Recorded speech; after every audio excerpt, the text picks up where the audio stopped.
RSS का एक और सच उजागर। गरीबों का मददगार बताने वाले आरएसएस की खुली पोल। भारत के संविधान की आरएसएस ने उड़ाई धज्जियां। मोहन भागवत खुद को सरसंघचालक बनाए घूमते हैं, लेकिन असल में ना ही कोई संघ है और ना ही वह उसके चालक। जी हाँ, आज हम ऐसी सच्चाई आपके सामने रखने जा रहे हैं जिससे सुन आपके भी होश उड़ जाएंगे। यह सच्चाई है आरएसएस के बारे में। देश ही नहीं, दुनिया को कोरोना जैसी महामारी ने जकड़ लिया है। केंद्र से लेकर राज्य की सरकारें इससे निपटने के लिए नई नई तरकीबें तलाश रही है। फिर भी देश की आम जनता भूख प्यास के लिए मोहताज हो रही है। ऐसे में इस महामारी के दौरान कई सामाजिक संगठनाएं, यहाँ तक कि आम जनता ने भी कमर कस ली है। ऐसे में एक ऐसा संगठन जो खुद को जनता का हितैषी बताता है, खुद को सामाजिक बताता है, जो कि महज एक ढोंग है, आरएसएस का रचा ढोंग।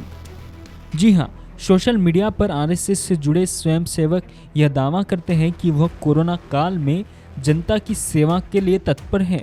इस फोटो में देखिए, किट बांट रहा कोई स्वयंसेवक तो कोई मास्क बांटता हुआ इस फोटो में दिख रहा है, जिसमें आरएसएस खुद को जनता का हितैषी दिखाने की कोशिश कर रहा है।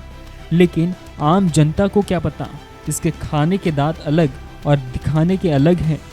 ये जनता का हितैषी नहीं बल्कि भारत के लिए एक खतरा है। इस दिखावे के पीछे कई राज छुपे हैं जिसे हम खोलने जा रहे हैं, जिसमें यह साफ हो जाएगा कि मोहन भागवत और उसकी आरएसएस भारत के संविधान को किस तरह ठेंगा दिखाकर देशद्रोह करता है। नागपुर में आरएसएस का हेडक्वार्टर है, जहां से उसका कामकाज चलता है। सब यह भी जानते हैं कि देश के प्रधानमंत्री से लेकर बीजेपी का हर कार्यकर्ता आधिकारिक तौर पर आरएसएस से जुड़ा होता है। एक तरीके से बीजेपी का रिमोट कंट्रोल आरएसएस ही है। मोदी सरकार के कई फैसले भी आरएसएस के मुताबिक ही लिए जाते हैं। खुद मोदी भी आरएसएस शाखा में पले बड़े हैं। अब सवाल यह उठता है कि देशभक्ति का सर्टिफिकेट बांटने वाली बीजेपी आरएसएस खुद किस तरह देशद्रोह करता है, जरा इसे भी देखिए। नागपुर के एक आरटीआई एक्टिविस्ट मोहनीश जबलपुरे ने आरएसएस की पोल खोल कर रख दी है। मोहनीश ने नागपुर कलेक्टर ऑफिस में आरटीआई डाला, जिसमें उसने यह सवाल पूछा कि राष्ट्रीय स्वयंसेवक संघ यह सामाजिक संगठन है क्या? अगर है तो उसके प्रमाण मुझे दीजिए। बदले में कलेक्टर ऑफिस ने जवाब दिया, जिसमें साफ लिखा है, हमारी जानकारी के मुताबिक राष्ट्रीय स्वयंसेवक संघ नामक किसी भी संस्था का रजिस्ट्रेशन हमारे यहाँ नहीं है और न ही ऐसी कोई सामाजिक संगठन है। खुद को देशभक्त कहने वाला इस संगठन भारत के संविधान की किस तरह धज्जियां उड़ा रहा है, इसे तो आपने देख लिया। और यही नहीं, इसी देशभक्ति की आड़ में हिंदू मुस्लिम के बीच तनाव पैदा करना, धार्मिक मुद्दों को बढ़ावा देना, भड़काऊ भाषण करना, यह सब काम आरएसएस करता है, जिससे उसके कंट्रोल में रही बीजेपी को राजनीतिक फायदा मिल सके। आरटीआई एक्टिविस्ट मोहनीश जबलपुरे ने आरएसएस के हर काले कारनामों पर अपनी नज़र रखी है और कई खुलासे भी किए हैं। मोहनीश जबलपुरे ने दावा किया है कि उसने आरएसएस तथा मोहन भागवत पर कई संगीन आरोप किए हैं, जिसकी शिकायत पुलिस स्टेशन में भी दर्ज है। मोहनीश ने यह भी दावा किया है कि आरएसएस और मोहन भागवत के खिलाफ कुल 18 कंप्लेंट पुलिस स्टेशन में दर्ज की जा चुकी हैं और कई मामले कोर्ट में भी चल रहे हैं, जिसमें आरएसएस हेडक्वार्टर, अवैध शस्त्र, डंडे, लाठियां और अवैध तरीके से चल रही शाखाओं का भी जिक्र है। आप सब जानते हैं कि आरएसएस पर आए दिन दंगे भड़काने और बॉम्ब ब्लास्ट में इन्वॉल्व होने के कई संगीन आरोप लगाए जा चुके हैं।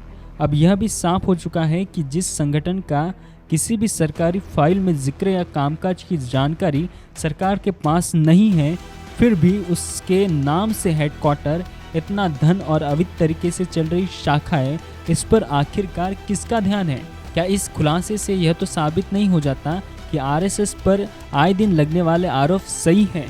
और इन्हीं सब कारनामों को छुपाने के लिए आरएसएस अपने स्वयंसेवकों को विपरीत परिस्थितियों में जनता की मदद करने का ढोंग कराता है। मोहनीश जबलपुरे ये वही शख्स है जिसने महाराष्ट्र के पूर्व मुख्यमंत्री देवेंद्र फडणवीस का एक्सिस बैंक घोटाला उजागर किया था, जिसमें फडणवीस ने अपनी पत्नी मोह में राज्य के लाखों पुलिस कर्मचारियों के खाते सरकारी बैंक से एक्सिस बैंक में ट्रांसफर किए थे, इसी एकमात्र मंशा से कि उनकी पत्नी की बैंक को फायदा पहुंच सके। जी हां, फडणवीस की पत्नी एक्सिस बैंक में जिम्मेदार पद पर कार्यरत है और फिलहाल यह मामला कोर्ट में प्रलंबित है। Bureau report, Jambudvipa.